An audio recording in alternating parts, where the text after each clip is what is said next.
Vous ne devez jamais perdre espoir. Je sais ce que cela veut dire.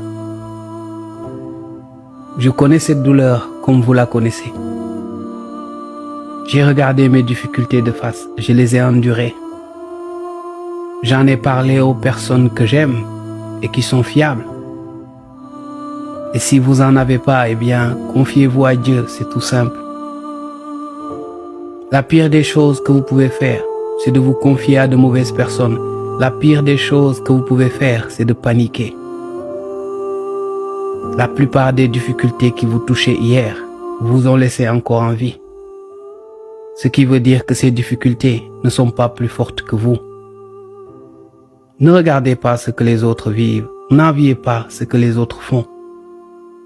Acceptez ces difficultés qui sont les vôtres. Mais restez stoïque. Ne paniquez pas. Réfléchissez, trouvez des solutions. Mais ne paniquez pas.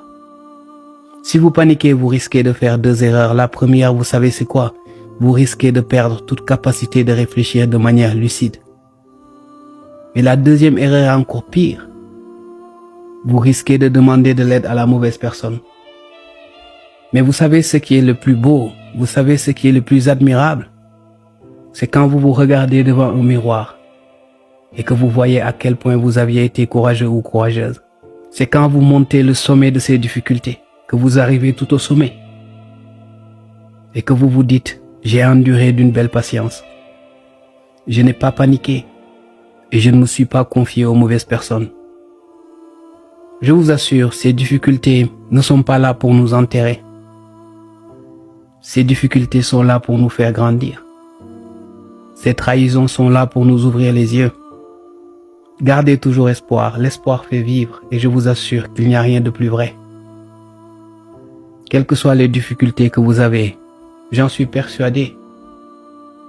Si vous faites tout ce qui vient d'être dit, eh bien, vous finirez au sommet.